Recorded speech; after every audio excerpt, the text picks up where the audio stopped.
Hello hello साथीहरू, म अहिले मकै भाँचिरहेको छु। देख्न सक्नुहुन्छ हजुरहरूले, म मकै भाँच्न गइरहेको छु। हाम्रो बारीको मकै यत्रा गुँडा छ, डोकोमा बोकेको छु। तपाईँहरूकोतिर मकै भयो कि के गर्यो? हाम्रोतिर चाहिँ भइसक्यो मकै भाँच्ने।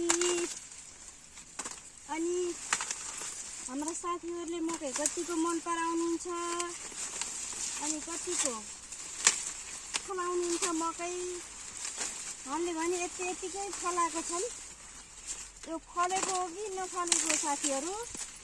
हजुरहरूले देख्न सक्नुहुन्छ, यत्रा गुँगा फलेको छ मकै होइन। आफू त पाहाडिया पर्यो, पाहाडिया बसेर पाहाडियामा चरी मारे डोको बोक्ने, मकै भाँच्ने, अनि यताउति हेर्नु, यस्तो गर्नुपर्ने। हेर्नु, किसानी भएपछि खेती गर्नुपर्ने, मकै भाँच्न पर्ने, घरको अर्ग्यानिक कुरा फलाउन पर्छ, ताजा खानुपर्छ, पोलेर खानुपर्छ। हेर्दै जानु होला हजुरहरूले। यो भिडियो लास्टसम्म हेरिदिनु होला, सुनेर माया गरिदिनु होला। हजुरहरूको साथ सपोर्ट चाहियो मलाई। के कस्तो साथी हो?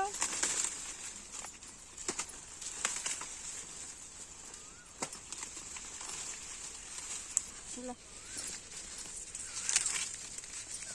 यस्तै हो साथीहरू, मकै भाँचेको अवस्था देख्न सक्नुहुनेछ हजुरहरूले।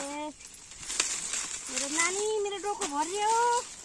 नाइ भोर्रे होइन, भोर्रिँदैछ। छिटो भोर्रे त हुन्छ नि। अब भोर्रे लाने भाँच्दै गर्दा मकै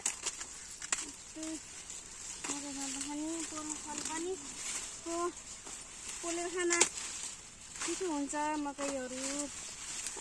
मिठो हुन्छ। यस्तो खेती गरेपछि खाना पाइन्छ। दुःख पनि गर्नुपर्छ, खाना बेलामा मिठो पनि पाइन्छ। हजुर यस्तै हो, खेती किसानी गर्न पर्यो। नगरी सानो छ खेत, सानो छ बारी, सानै छ जहान, नगरी काम पुग्दैन खाना साँझ र बिहान।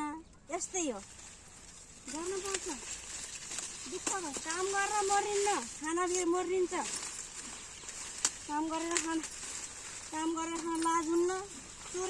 चोरेर ढाँटेर खान भएन, काम गरेर त खानु पर्यो नि। दुःख गर्न पर्यो, मकै भाँच्न पर्यो।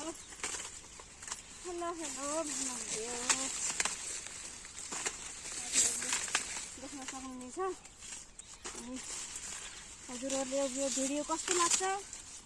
हजुरहरूले